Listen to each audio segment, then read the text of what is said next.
There are other ways that cloud and web technologies have brought down costs substantially. One is just crowdsourcing, for example. And everybody knows of Airbnb, one of the largest, in fact, the largest provider of sleeping space in the world by far. But they've come out to event-related standards. Spacer, Pure Space are a couple of them that have taken the Airbnb model. If you open up these sites, they look almost like an Airbnb, but they're for direct booking of meeting space. Oftentimes they're non-traditional meeting space, but you can go in, book it, put your credit card down, and you've got it without going through substantial hotel negotiations and those type of things with that.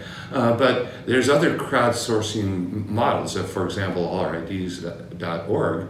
Allarideas.org is one that is it's really a collaboration space it has been used for to solicit feedback and get ideas about new conference topics and speakers and so forth. And so South by Southwest Conference has been doing this right here in Austin, has been doing that for a few years now, that they are using the crowdsourced content to do that. Or even on a most basic level, Stereo Pill is one that if you want to crowdsource what you want your DJ to be playing at the reception with that's a free site that you can use that for that.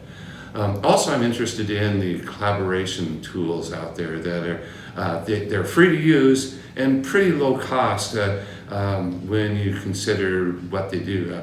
Email is a terrible way of project management. It's it's non-threaded, it's interruptive. There's a whole reason why you shouldn't be using that. And so, I'm excited about some basic project management tools. Basecamp is one that I've used. Slack I've used extensively, and these are just inexpensive. As I mentioned, they're free to use on a small scale, but if you're doing it with a large staff, then it's a few dollars per person per month to do these, and it makes that process of managing those tools, all the details of a conference, for example, substantially easier, and I think far better than the old way of managing email with that. And even things such as Google Docs, a free open source tool that you can share. You can share cross-platform, anywhere on mobile devices, anywhere that you can share content. And these are some of the ways that web and cloud technology have really driven down the costs and made things a lot more accessible. And then you have some specific tools out there that, for example, Slido is polling, and it's being used pretty widely with that. But the basic use of that is for free, and so that is one. And then another one that I like and use a lot is Glisser. This is a second screen technology, and so if you in terms of people are mobile devices that come into conferences. You're not going to get people to not do that. In fact, I think in some ways they should be encouraged to be using that to interact with the content and so forth. But with second screen technology, you can turn that distraction device into an action device in some ways, because you can distribute content, slide content, right directly to their individual mobile devices, and they can interact with it. They can make comments. They can save that, and then there's a whole series of polling and questioning options.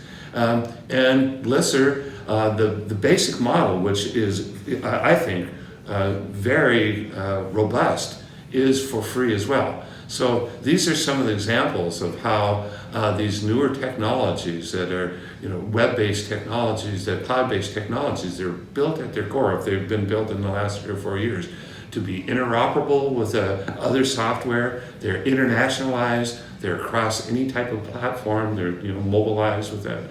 And these tools are making the meeting planning process right from registration to going through with collaboration, with crowd sharing, and these other areas, specific tools that help event planners can make their lives a lot easier.